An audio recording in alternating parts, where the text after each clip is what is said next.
My dear boy, people only love once in their lives are really shallow people.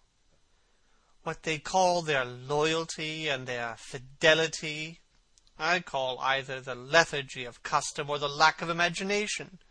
Faithlessness is to the emotional life what consistency is to the intellectual life. Simply a confession of failure. But I don't want to interrupt you. Go on with your story. Well, I found myself seated in a horrid little private box with a vulgar drop scene staring me in the face. I looked out behind the curtain and surveyed the house. It was a tawdry affair, all cupids and cornucopias like a third-rate wedding cake.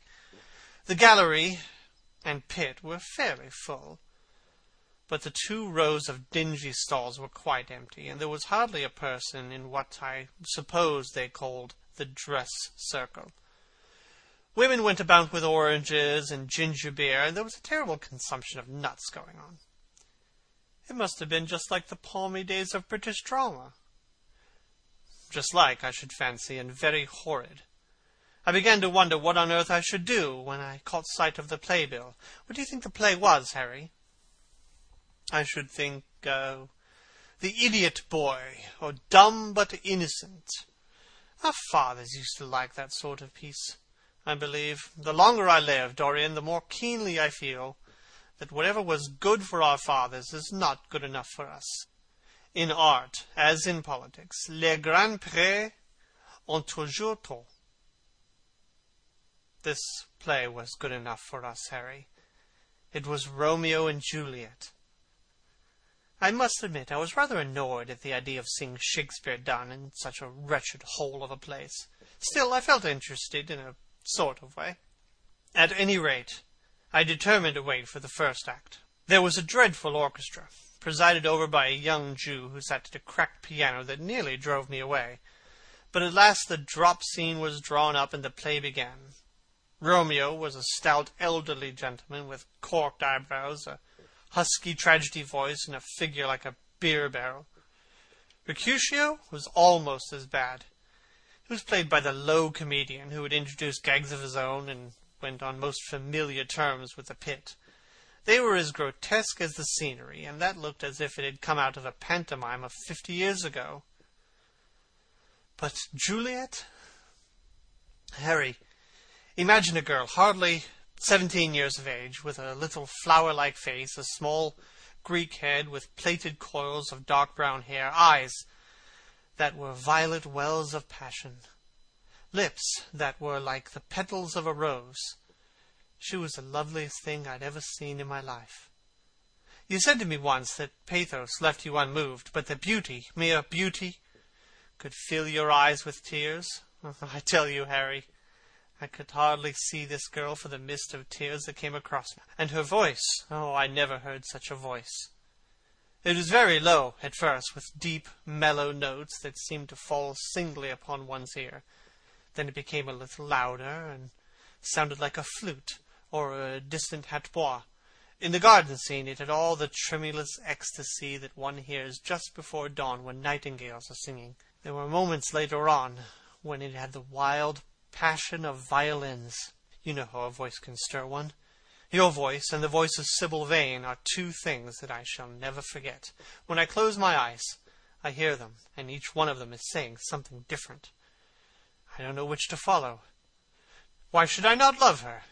Harry, I do love her. She is everything to me in life. Night after night I go to see her play. One evening she is Rosalind, the next she is Imogen. I have seen her die in the gloom of an Italian tomb, sucking the poison from her lover's lips. I have watched her wandering through the forest of Arden, disguised as a pretty boy in hose and doublet and dainty cap. She has been mad, and has come into the presence of a guilty king, and has given him rue to wear with bitter herbs to taste of. She has been innocent, and the black hands of jealousy has crushed her reed-like throat. I have seen her in every age and in every costume. Ordinary women never appeal to one's imagination. They are limited to this century. No glamour ever transfigures them. One knows their minds as easily as one knows their bonnets. One can always find them. There is no mystery in one of them. They ride in the park in the morning and chatter at tea parties in the afternoon. They have the stereotyped smile and their fashionable manner. They are quite obvious. But an actress? How different an actress is. Why didn't you tell me that the only thing worth loving is an actress? Because I've loved so many of them, Dorian. Oh, yes, horrid people with dyed hair and painted faces. Don't run down dyed hair and painted faces. There's an extraordinary charm in them sometimes. I wish now I had not told you about Sybil Vane. You could not have helped telling me, Dorian. All through your life you will tell me everything you do. Yes, Harry, I believe that is true. I cannot help telling you things. You have a curious influence over me. If I ever did a crime, I would come and confide it to you. You would understand me. People like you, the willful sunbeams of life, don't commit crimes, Dorian. But I am much obliged for the compliment all the same. And now, tell me, reach me the matches like a good boy. Thanks. Tell me, where are your relations with Sybil Vane? Dorian Gray leaped to his feet with flushed cheeks and burning eyes. Harry, Sybil Vane is sacred. It is only the sacred things that are worth touching, Dorian, said Lord Henry, with a strange touch of pathos in his voice. But why should you be annoyed? I suppose she will be yours some day. When one is in love, one always begins by deceiving oneself, and one always ends by deceiving others. That is what the world calls romance. But you know her, at any rate, I suppose? Of course I know her. On the first night I was at the theatre, the horrid old Jew came round to the box after the performance was over, and offered to bring me behind the scenes and introduce me to her. I was furious with him, and told him that Juliet had been dead for hundreds of years, and that her body was lying in a marble tomb in Verona. I think, from his blank look of amazement, that he thought I had taken too much champagne or something. I am not surprised. I was not surprised either. Then he asked me if I wrote for any of the newspapers. I told him I never even read them. He seemed terribly disappointed in that, and confided to me that all the dramatic critics were in a conspiracy against him, and that they were all to be bought. I believe he was quite right there, but on the other hand, most of them are not at all expensive. Well, he seemed to think they were beyond his means. By this time the lights were being put out in the theatre, and I had to go. He wanted me to try some cigars, which he strongly recommended. I declined. The next night, of course, I arrived at the theatre again. When he saw me, he made a low bow and assured me that I was a patron of art. He was a most offensive brute, though he had an extraordinary passion for Shakespeare.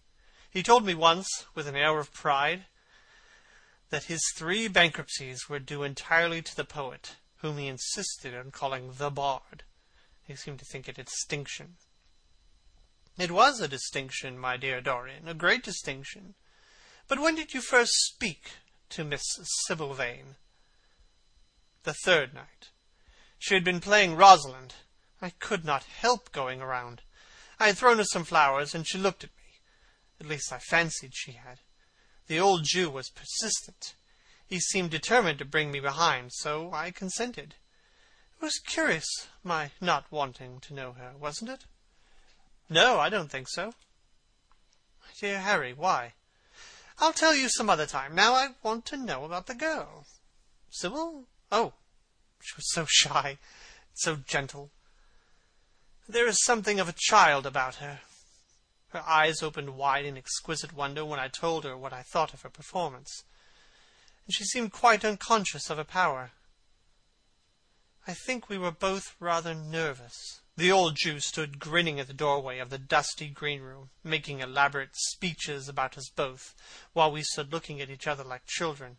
He would insist on calling me my lord, so I had to assure Sybil that I was not anything of the kind. She said quite simply to me, "You look more like a prince." "'Pon my word, Dorian, Miss Sybil knows how to pay compliments. You don't understand her, Harry. She regarded me merely as a person in a play. She knows nothing of life.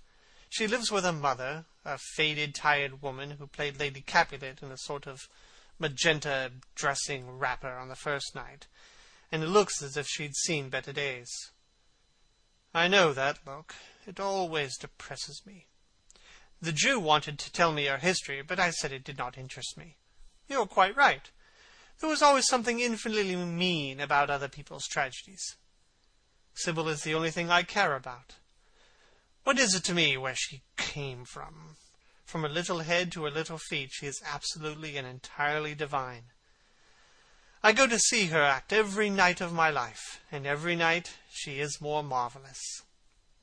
That is the reason, I suppose, that you will never dine with me now. I thought you must have some curious romance on hand. You have, but it is not quite what I expected. My dear Harry, we either lunch or sup together every day, and I have been to the opera with you several times. You always come dreadfully late. Well, I can't help going to see Sybil play, even if it is only for an act. I get hungry